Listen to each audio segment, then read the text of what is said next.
All right. Well, we're here today with another series of success series with the legend Hassan Riggs.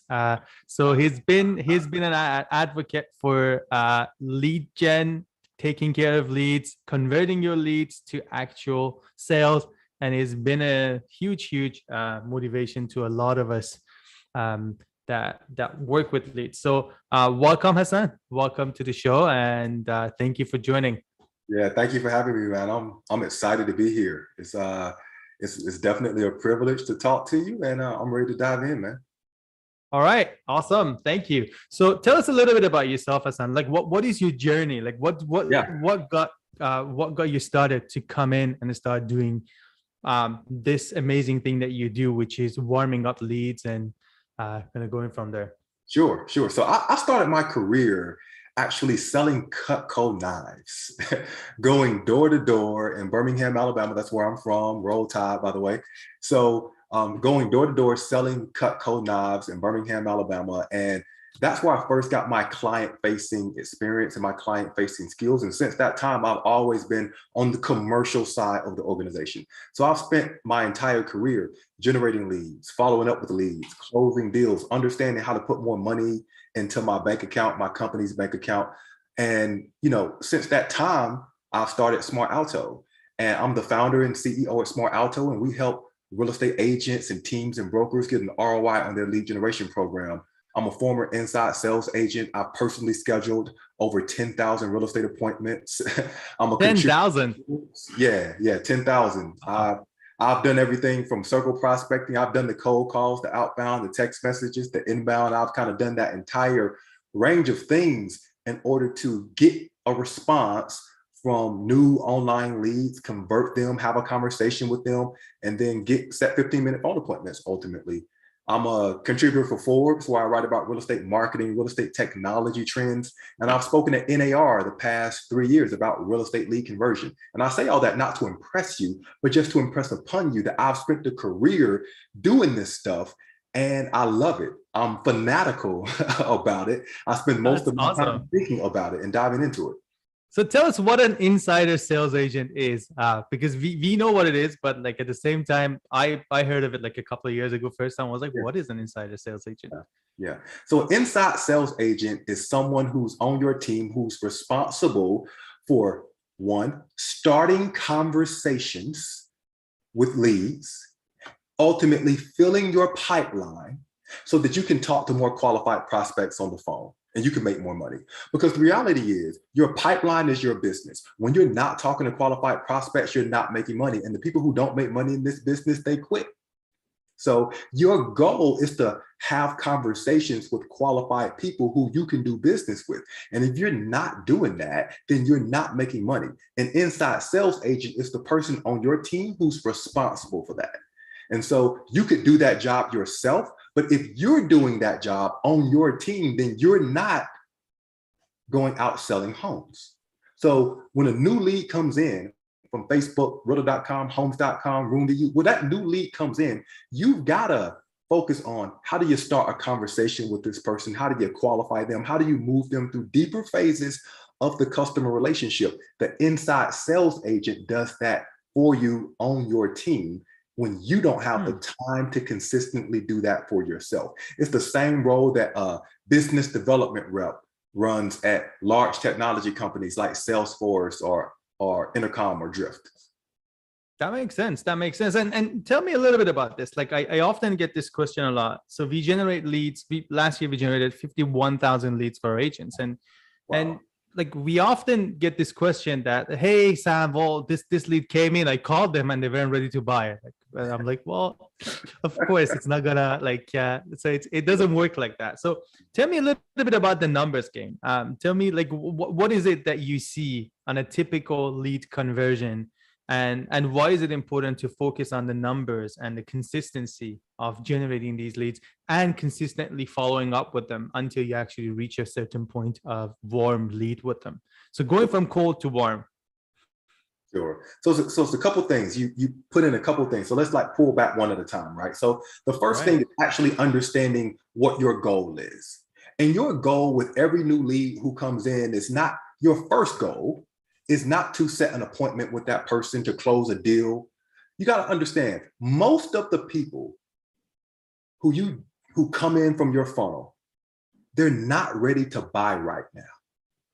They're just starting to look. That's why you've got top, middle, and bottom of the funnel. The bottom of the funnel, the people who are looking to buy right now, you pick up the phone, you call them, they say, let's go home shopping. That's the smallest percentage of the market. That's the most expensive percentage of the market. Everyone is looking for those people. What you need to think about is, how do you then, yeah, you can attract those people, but how do you then build relationships with people in the middle and the top of the funnel? So once they get to bottom of the funnel, they're ready to go, and they're going to choose and prefer you above everyone else. That's the ultimate goal. People choose and prefer you over everyone else. But your very first goal, your very first stop on this road of lead conversion is to start a conversation with the lead. Because if you don't start a conversation with the lead, nothing else matters. You can't qualify them, you can't filter them, you can't get them on the phone, you can't get them to your lender, you can't go home shopping, you can't ultimately go make money. So it all begins with starting a conversation. And in our business, this isn't Amazon, this isn't e-commerce. In our business, the way that you move people through deeper phases of the customer relationship, from a very cold lead to someone who's doing business with you, the way you do that is through conversation. So if you're not having conversations with people, you're not making money. So you start the conversation first. And when you're starting that conversation with people, you're not asking them, hey, let's go buy a house today. Because you got to think, that person they may have just started looking. What you need to do is lead with value. You need to qualify this person and make sure that, one, you can help them by first, you understanding their needs, wants, and expectations. You understand their needs, wants, and expectations, get a feeling, can you help that person? And then it comes setting the phone appointment and going to the lender, going home shopping. But I always say, is it going to work? As realtors, we are in the education business. We are there to add value. Like it's our job to add value first. Right. Give them something, like share something useful first. Tell them, well, this is happening to the interest rates. This is what's happening to the supply. This is what's happening to the demand. This is what's happening in your city. And I think a lot of realtors miss that. They think we've even seen this in our own social media ads and so on. Like I've seen realtors making like 5-minute videos about themselves getting off luxury cars, and they're like, I'm there to help you buy and sell, but like, why choose me? Like, why do I have to work with you? Like, I think they missed that point. And that's the whole part of starting a conversation, right? So even if it's on social media, you have to add value. You have to give something to that person. So they're like, okay, well, Sam is really helping me with this. Hassan is really helping me with that type of thing. And once we've actually done that, then I always want to differentiate between the two type of leads that are generated.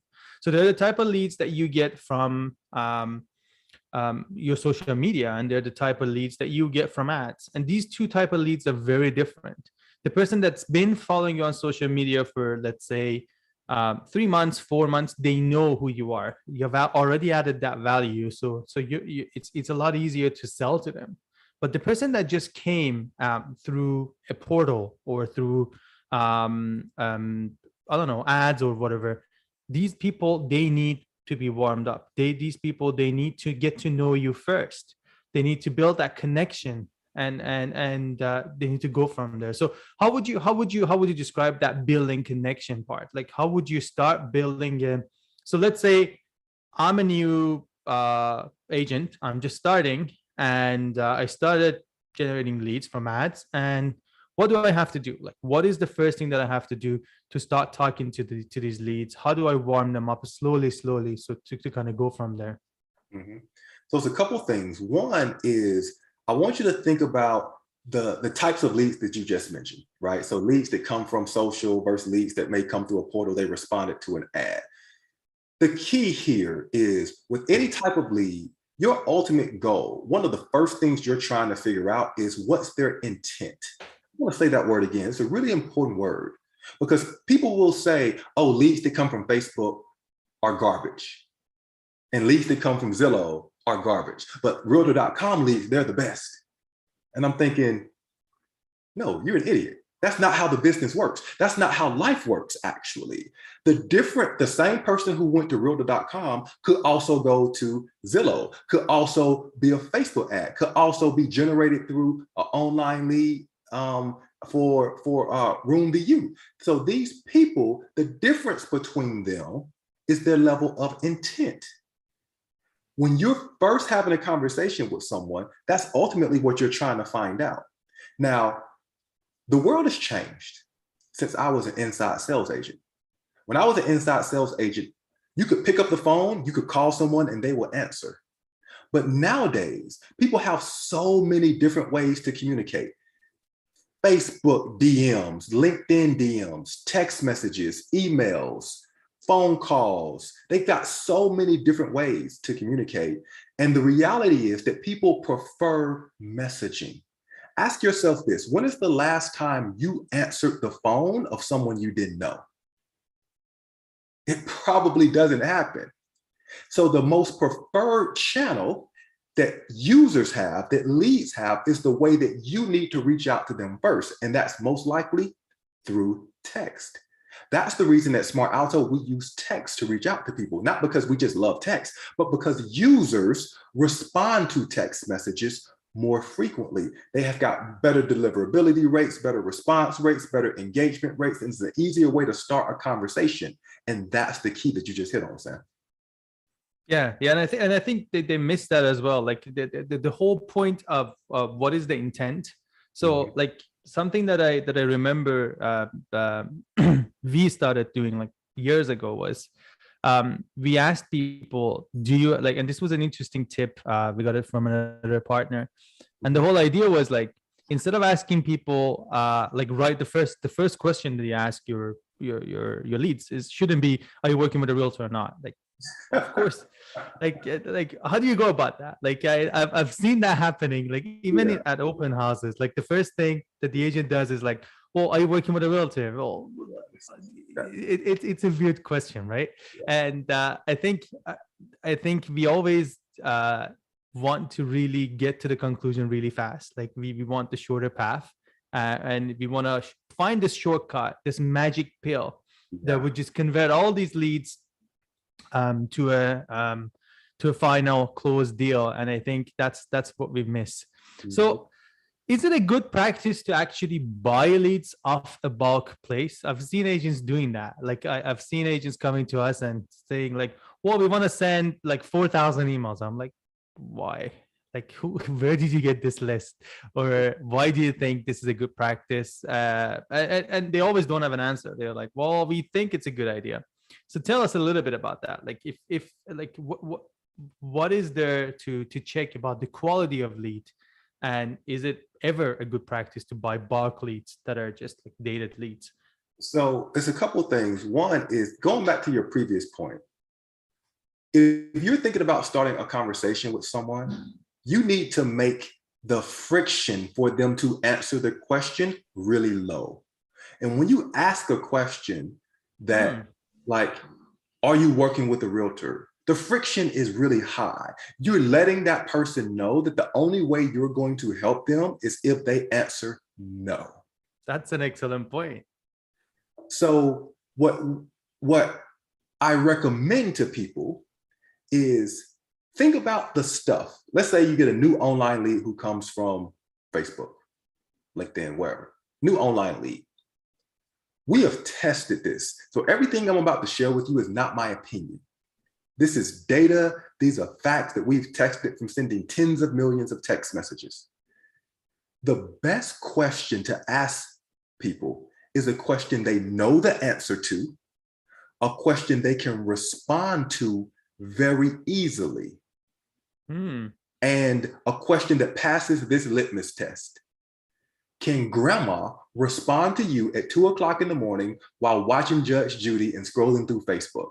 Because if grandma can't respond to you at 2 o'clock in the morning while watching Judge Judy and scrolling through Facebook, it's a bad first question to ask. It may not be a bad question to ask, like the same way asking someone, are you working with another realtor? That's not a bad question to ask. It's a bad first question to ask. So the best first question to ask is, this is to a brand new lead who comes through, is how many bedrooms are you looking for? Wow, that's a golden nugget. Okay, so how many bedrooms are you looking for? The reason you ask that question is because people know the answer. And how many buttons do they have to press in order to respond to you? Just one. It could be as one or two. They gotta press the number and send, and that's it. And now you've started a conversation. And what's the goal here? To start a conversation. Once you've started that conversation, now you can expand the types of questions that you ask them to further qualify them. We've got an entire process around how you qualify leads to make sure they're worth your time without making them feel qualified, because you know that everyone likes to be helped, but no one likes to be sold to, right? So kind of, I just wanted to go back to that for a second, Sam, because you brought up such a good point around, someone walking up and saying, "Hey, will you marry me today?" I don't even know you. I just met you. So that's the equivalent of asking the question, do you have a realtor? Well, and in perspective, like buying a home is probably the biggest purchase you would ever make. So it's equivalent of marriage. So yes, it would be too much if you ask them, would you marry? Would you help me? Like, yeah. So anyway, I think that's a really great point here. So now let's go and cover the whole concept of buying bulk leads. So let's say you're working with a realtor, they come into you and say, "Well, hey Hassan, I've bought this 4,000 leads from somewhere." What is the first thing you would tell them? You know nothing about these people. And one of the first aspects of marketing and sales, which, by the way, as a realtor, you're in the business of marketing and sales, is to know your audience. So if you don't know anything about these people, it's probably a waste of time. Now, there are times when it can be very useful to get a bunch of folks who you have not spoken to in a long time and reach out to them. So people who are older leads in your database, they came through 3, 6, 12 months ago, and you know that at one point they were looking to buy a house, they were searching. Now reaching out to those people makes more sense because you have more data on them. You know what they're looking for, you know what they're looking into. But if you just went to go buy a list from someone, it's probably a waste of money because you don't know anything about these people. It depends on what type of list it is and where you're getting the data from, though. Like if you're going to a service where, let's say you're doing prospecting for homeowners in your neighborhood because you're trying to see if they're looking to sell soon, then getting a list of homeowners in your neighborhood, names, telephone number, and email addresses could be a good use of time. But you know something about them. You'll know that they own a home. You'll know how much their home is worth. You'll know how long they've owned that home. And then by the data, you can also know when a person is likely to sell based upon how long they've been in the house. The National Association of Realtors publishes that information every single year. But if you're just going to buy a random list of people, it's probably not the best use of your time or money to be reaching out to those folks. Yeah. And what do you say about sending listings? So I've seen realtors just getting this big list and they're like, "Oh, hey, new listing in, I don't know, a neighborhood 2 hours away from you. Are you interested?" and I always say, like, listings are a good validation that you're in business. Listings are a great testimonial to show that you know what you're doing. But at the same time, listings can be scary for a lot of customers. Like if you're sending a 3 million listing out, you're sending a message to that first-time home buyer that is thinking to get a home in the 300K range, and they're like, "Well, Sam is not good for me. Like he's too busy for me. He's in that upper range of clients, and he's probably like too busy to handle my request." Where is the good point to send listings? Like speaking of knowing something about the client, so now you know that client has 2-bedroom, like wants a 2-bedroom condo, let's say, and they have this budget. and you've done a great job of actually getting to these questions, because that's not easy to get. When is a good time to start sending listings, and what is the key caution that realtors have to kind of have in mind? The central question here is relevancy. Anytime you're communicating with someone, you want to be relevant. The more relevant you are, the better the conversation is going to go. The more frequently you can reach out to people. You should not send a single listing to someone who doesn't want to receive a listing. You're not relevant. But you could send a listing to someone every single day if you know the type of properties they're interested in, where they're looking to buy, what their price point is, how you're going to use, because why? The message is relevant to them, right? So if I'm talking to a friend, I could talk to my friend every single day. I know, I trust him, and the conversations we have are relevant. But there are some people I don't talk to at all because the conversations they want to have aren't relevant to me. So as a marketer, as a salesperson, which everyone who's watching this, you're in the business of real estate, you're in real estate sales, you're in the business of prospecting, you're in the business of filling your pipeline, you're in the business of marketing and sales. And it makes sense for you to partner with someone like Roomvu because they're expert marketers. It all comes down to relevance. And so when we talk about inbound, when we talk about outbound, when we talk about what we should send and when we should send it and how we should send it through these different channels, it's all relevant. You want to give the right message to the right person at the right time through the right channel. And if you do that, you'll be fine. The right message to the right person at the right time, to the right channel, and the right level of frequency. And if you do that, you'll be fine and you will make money. You'll have a big pipeline. But if you don't do those things, you're not going to be successful in this business because it is a commission-based dog-eat-dog world. And even people with the best intentions and even great salespeople can lose in this business because they're not consistent. And that consistency is a really big part of it too. I think that's a great point. So consistency, I think, is the number one problem that agents will face. Like I've seen them, and it goes from social media to their lead follow-ups to how they do market themselves and so on. So like we've seen agents coming to us and say, well, hey Sam, I want to download 10 videos today. I'm like, first of all, why do you want to download it? Like we actually post it for you. Second, why do you need 10? They're like, well, I want to post 10 videos today. And I'm like, okay, so what will you do tomorrow? And they're like, well, and they're like, well, I want to do this and I want to make sure that I'm posting every day. I'm like, well, you're not posting every day. You're posting 10 videos right now. And what did your poor audience do to deserve seeing 10 videos from you today?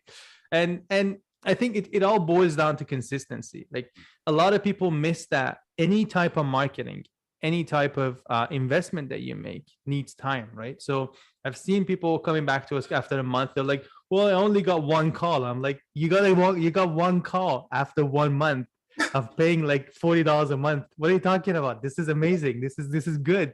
It's a call that you got. And imagine doing this consistently for enough times and you would see the result. I only got like one lead out of the 100, like immediate conversion. But I'm like, well, this is great. This is actually a great thing. But how would you make sure that you're consistently sending a message to these leads? What is your strategy for that?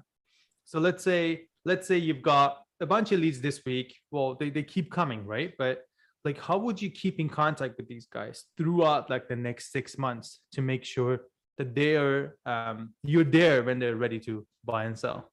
Here's the key quote I want everyone to write down. I want everyone to think about.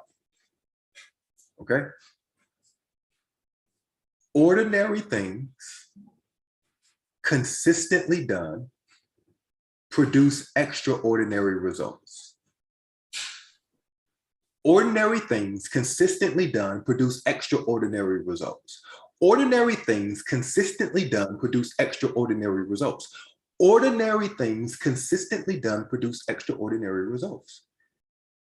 If you do the right things consistently, you will produce extraordinary results. The problem is that most people do the right thing inconsistently. So ask yourself, what in your life are you doing the right thing inconsistently? Because sometimes a new lead may come in and you may have the perfect follow-up process for them. Like, you sent a text message, you asked them how many bedrooms they were looking for, you did everything right, and you did it once. And then you didn't do anything again for 6 months with that lead. And then the next time you reach out, you realize they just bought a house, just sold their house, and you're like, oh, crap. Ordinary things consistently done produce extraordinary results. So everyone needs to take an audit of what they have inside of them and say, well, what right things am I doing inconsistently? And how can I produce habits that consistently build me toward success? What habits do I need to have that consistently build me toward success? Technology can help you with that. So for example, at Smart Alto, we have multi-touch, multi-channel sequences, Facebook, LinkedIn DMs, Facebook DMs, text messages will allow you to reach out to people through different channels over the course of time so that you can be omnipresent, so that you can reach them through their preferred channel when they want. The right person at the right time, to the right channel, the right number of times will allow you to do that type of work. But you've still got to do the work. You've still got to be consistent, because the reality is when you try to automate everything in your business, there are some things that should be automated. But when you try to automate everything in your business, you lose the most important thing in your business, which is the relationship that you have with the customer. This is a human to human business. It is a relationship driven business. And if you automate everything, you automate yourself out of the process. And when you automate yourself out of the process, you've automated and removed the most important aspect that you have. The most important and valuable thing you have in your business is the relationship you have with your customers. You cannot automate that out, and that must be consistent. There's no other way around it. That's an awesome point, and I think this is the thing that people miss a lot.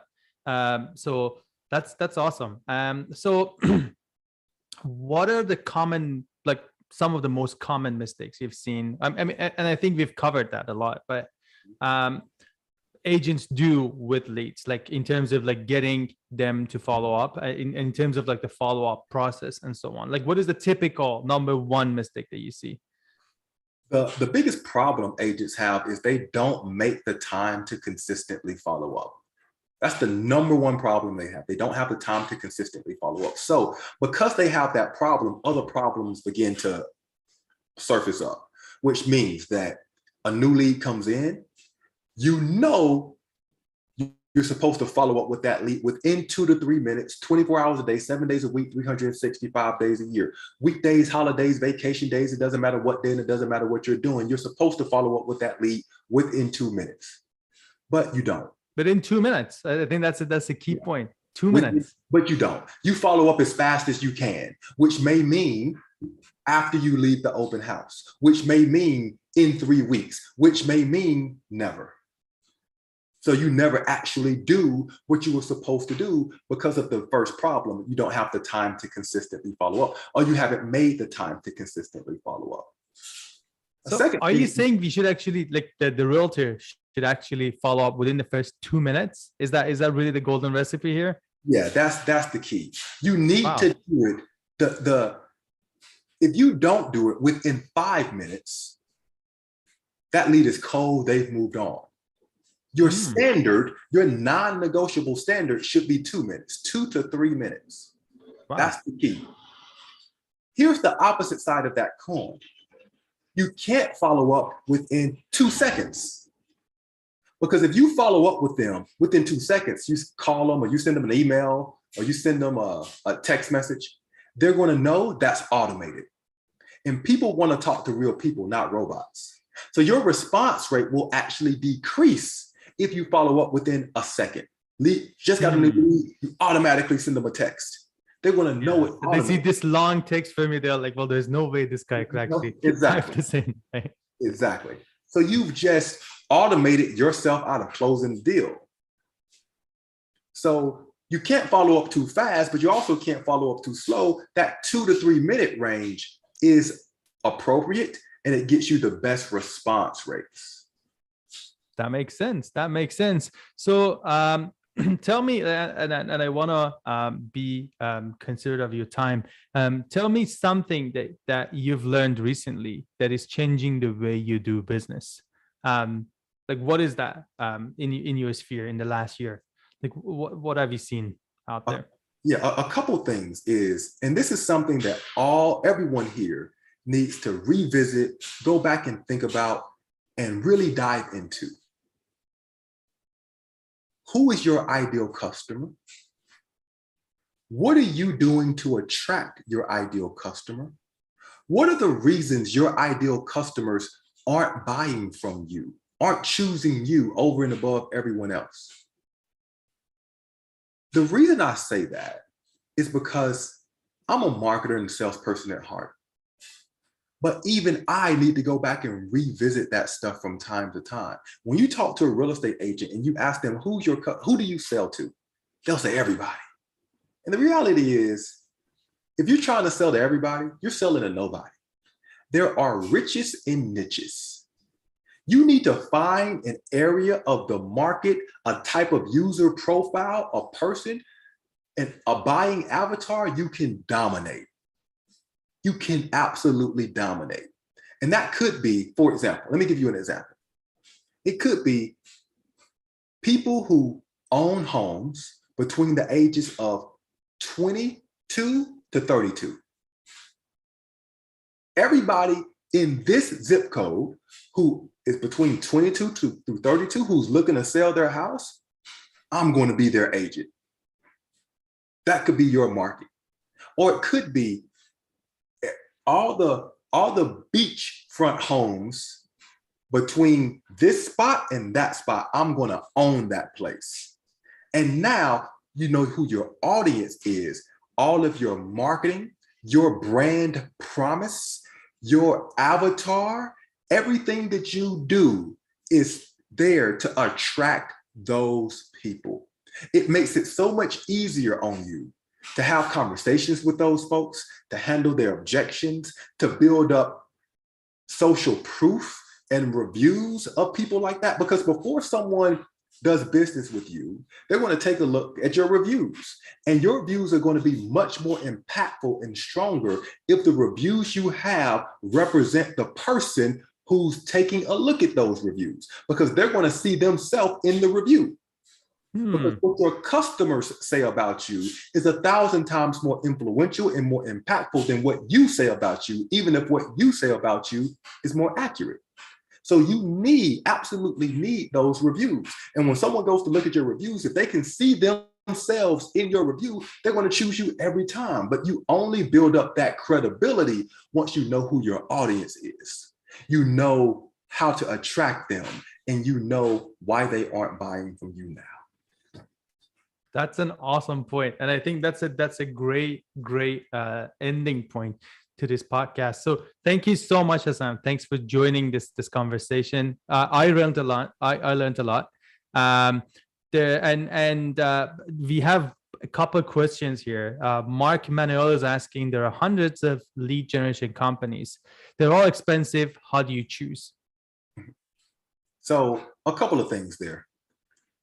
When I think about lead generation and I think about the cost of lead, any lead is going to be too expensive for you if you're not following up with them, if you don't have the principles and the consistency to follow up and consistently produce results. Any lead generation source is going to be too expensive. What I think about is a couple of things. One, my pipeline. So if I don't have any pipeline whatsoever, and I'm a brand new agent, or I'm on the real estate roller coaster, one of the things I think about is if I'm going after buyers or sellers, who's going to give me the highest volume of leads? Who's going to allow me to get the most swings at the bat? Because I need to build my pipeline. That's one of the ways I would think about it. And when you're getting a high volume of leads, you need less expensive leads. Less expensive leads comes from less expensive sources, like Facebook, for example. But that also means that less expensive leads have lower intent, which means that they're probably not ready to buy right now. So you're going to have to do more work to follow up with them on the long haul. So what you're saying is think about like where these guys come from and what is the intent, and then put a price tag on it, rather than just like thinking, okay, I'm generating leads for like $1 a lead, or I'm generating leads for like $50 a lead. For sure. I always say that someone that's ready to buy and someone that's ready to sell. I've seen realtors pay up to $2,000 for it, because that's a ready lead. That's what referrals are, right? Because you have a lead, and like I've seen people paying $5,000 for it because it's ready, it's done. But at the same time, if you're getting this like really, really low intent person that would convert in 2 to 3 years, then you can think of spending $1 on it, right? And getting that lead on it. We have a few of our audience asking for those 5 steps that you mentioned earlier. Do you mind repeating that one more time for us, Hassan? What steps I was talking about? Well, we did a lot of steps, but like, about following up with the right person at the right time, through the right channel, with the right message, the right number of times. All right. I think that's it. That's the golden nugget. All right. Thank you so much, Hassan. Thanks for joining this call. We really appreciate your time. And I hope realtors in our audience learned as much as I did today. Yeah,